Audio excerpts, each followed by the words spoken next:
it often brings negative attitude like anger, frustration, guilt in people. A caregiver can be a patient's spouse, parent, or it can be a close friend who is basically the primary point of contact for patients, which means they are often juggling with multiple roles and hence very much prone to reach a burnout stage. Let me bring an example here. Recently, I was helping a young couple in their early 30s, okay, so where the wife was diagnosed with breast cancer. But after the diagnosis, the husband started taking care of everything his wife was doing and her treatment along with his office work. They had someone to help them at home, but still there was a lot in his plate all of a sudden, and which was something he was not prepared for. As a result, it started impacting not only his work but also his personal life as well. Basically, he was emotionally and physically exhausted. However, not everyone experiences it in the same way. The most common symptoms among caregivers, including social withdrawal, that means withdrawing oneself from their loved ones, getting sick often, sleep disturbances, emotional and physical exhaustion, like I said, irritability, depression, agitation, loss of energy, feeling of worthlessness or excessive guilt, not able to concentrate properly, changes in their appetite, and weight loss.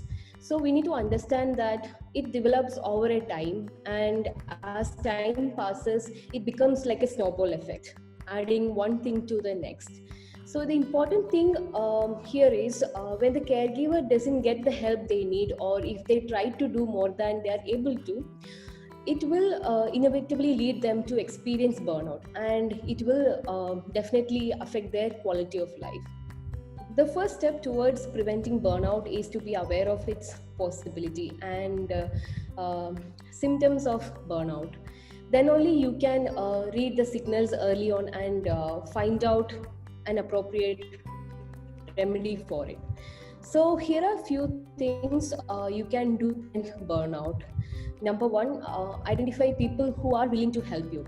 So like whether you are overwhelmed or not, it is a good idea to find few people who would listen to you, not just someone who can actually simply hear you, but somebody who truly patiently listen to what you are saying. Secondly, what you can do is learn to acknowledge your feelings. Okay, so after working with many cancer patients and families, I can tell you that it is absolutely normal to have negative feelings, but only if we acknowledge these feelings we can tackle them successfully.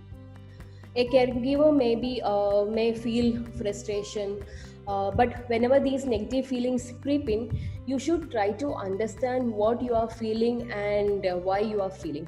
Okay, so take a pause there. Okay, so take a deep breath and try to get control of your feelings by consciously working, by changing your behavior, such as practicing mindful caregiving. Okay, so it is nothing but being in the present and fully engaged with whatever we are doing at that moment.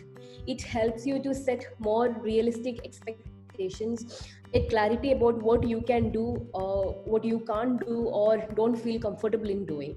So third, build a habit of self-care. Okay, so you can't expect to provide proper care for someone else if you don't take care of yourself. So it is important to take care of your well-being through some activities like a habit. Okay, so if not more, you must at least be doing eating right, doing regular exercise, and getting enough sleep.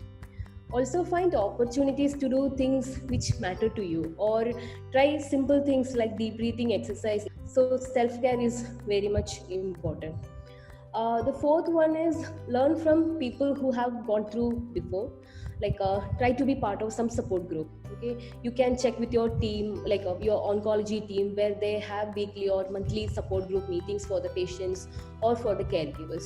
You will know that you are not alone, and you will get more tips from them. And during this meeting, it will help you to manage your situations in a better, and here you can find more resources as well. And the final one, seek professional help. Okay, so if you think that you are not emotionally doing right, then you must seek help. And you need to understand that it is completely okay to ask for help from a counselor or a psychologist, because they will be able to understand what you are going through, and they will definitely help you.